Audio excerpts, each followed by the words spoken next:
Extract and modify matrix.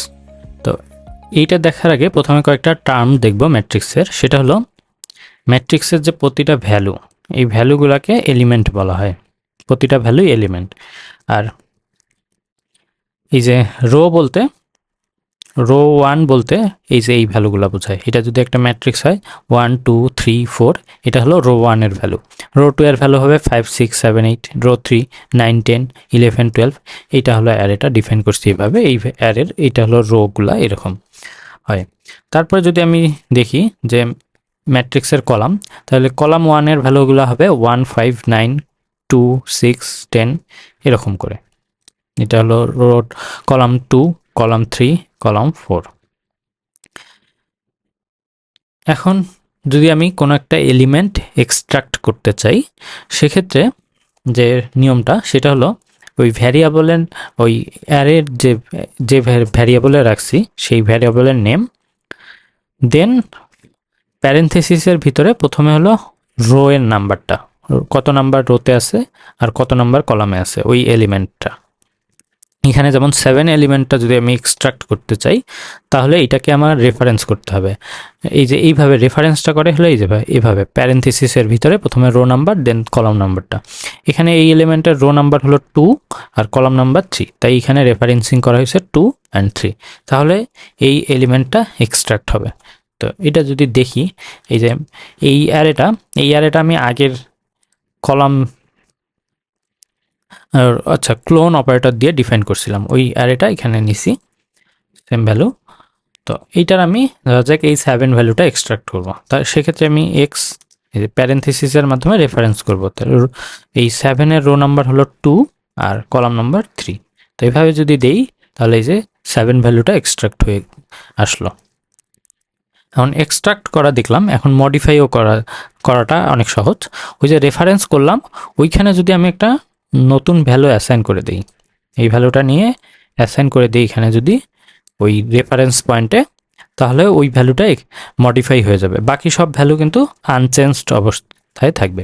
তো এইটা আমি রেফারেন্স করছি, এখানে যদি আমি যে 11 দিই তাহলে এই যে 7-এর জায়গায় 11 হয়ে গেল। আর বাকি অন্য সবগুলা ভ্যালু কিন্তু আনচেঞ্জড আছে। জাস্ট ওই যে রেফারেন্স যে ভ্যালুটা করছি, যে এলিমেন্টটা করছি ওইটা চেঞ্জ হইল। এভাবে আমি এলিমেন্ট এক্সট্রাক্ট এবং মডিফাই করতে পারি। এখানে দেখলাম জাস্ট একটা ভ্যালু।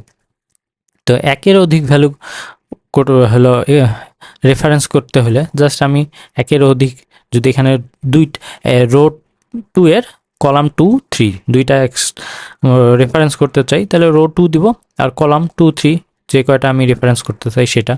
অথবা যদি আমি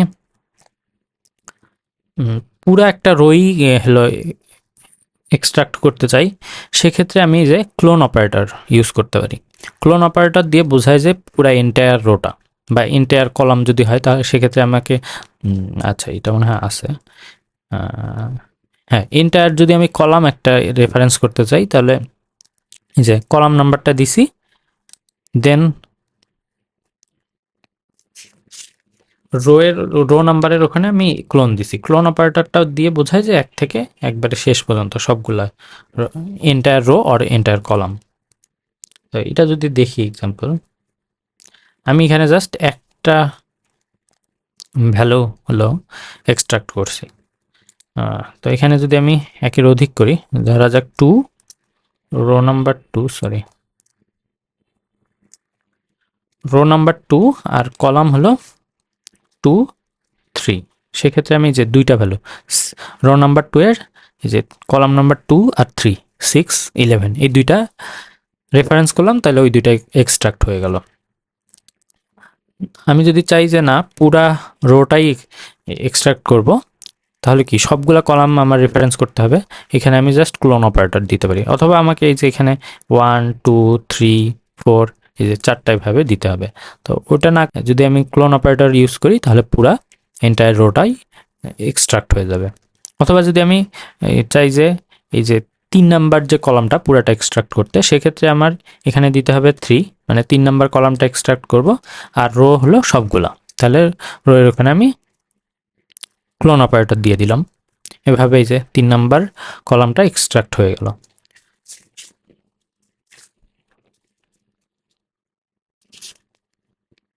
এভাবে আমি ইভেন একের অধিক রো বা কলামও এক্সট্রাক্ট করতে পারি। এখানে সবগুলা রো দিছি, এখানে কলাম 3 আর 2 এই দুইটা এক্সট্রাক্ট করলাম।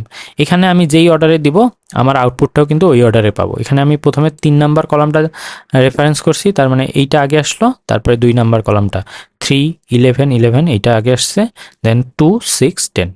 আমি যদি এইভাবে দিতাম 2 3 তাহলে এই অর্ডারেই আসতো 2 6 10 3 11 11 3 11 11 এভাবে আসলো। তো এভাবে আমি একের অধিক রো কলাম যতগুলো আমার দরকার এক্সট্রাক্ট করতে পারি রেফারেন্স করে। এখন আমি প্রথমে দেখছিলাম যে একটা মাত্র ভ্যালু এডিট করা, মডিফাই করা। এখন আমি দেখব যে একের অধিক ভ্যালু যেহেতু রেফারেন্স করছি, একের অধিক ভ্যালুতে আমি নতুন ভ্যালু দিলে সেটাও হলো মডিফাই হয়ে যাবে। তো মডিফাই দুইভাবে করা যায়, হলো মাল্টিপল এলিমেন্ট। তো একটা হলো একটা মাত্র ভ্যালু দিয়া, মানে একটা স্কেলার ভ্যালু দিয়ে আমি সবগুলা ভ্যালুই সেম একটা ভ্যালু দ্বারা আমি মডিফাই করতে পারি। আরেকটা হলো কি, যেই ভ্যালুগুলো রেফারেন্স করছি সেই ভ্যালুগুলো ডিফারেন্ট ভ্যালু দ্বারা মডিফাই করতে পারি। তো দুইটাই দেখব। একটা ভ্যালুর ক্ষেত্রে সমস্যা নাই, শুধু একটা ভ্যালু দিলাম হয়ে গেল রেফারেন্স, সবগুলা ভ্যালু ওই ভ্যালুটাতে রিপ্লেস হয়ে গেল, যতগুলো রেফারেন্স করছিলাম ওই ভ্যালুগুলো নতুন ভ্যালু পেল। আর বাট যখন আমি ডিফারেন্ট ভ্যালু দিব, যেই ডাইমেনশনের ভ্যালু আমি রেফারেন্স করব, আমার যে নতুন যে ডেটা দিব ওই ডাইমেনশনটা অবশ্যই ম্যাচ করতে হবে। যদি ম্যাচ না করে সেক্ষেত্রে কিন্তু ইরর দেখাবে। তো এটা যদি দেখি আমি এখানে ধরা যাক এই যে এই ভ্যালুগুলো রেফারেন্স করছি, তো এই ভ্যালুগুলো সবগুলো আমি 0 করে দিব, তাহলে এই যে এগুলো সব 0 হয়ে গেল। কলাম 2 আর কলাম 3 সবগুলা ভ্যালু 0 হয়ে গেছে। আর যদি আমি ডিফারেন্ট ভ্যালু দ্বারা চেঞ্জ করতে চাই তাহলে আমাকে অবশ্যই এই যে এখানে যেই রকম ডাইমেনশন 3 ইন্টু এইটা রেফারেন্স যদি করি, এই যে 3 ইন্টু 2 এই ডাইমেনশনেরই একটা অ্যারে দিতে হবে। ধরা যাক আমি এটা প্রথমটা 12 দিলাম, তারপর একটা 13, তারপর 16 111, তারপর 100 111 এভাবে করে দিলাম। তাহলে এই যে 2 এর জায়গায় 12 হলো, 6 এর জায়গায় 16, 10 এর জায়গায় 100, 3 এর জায়গায় 13, 11 এর জায়গায় 111, এভাবে আমি মডিফাই করতে পারি।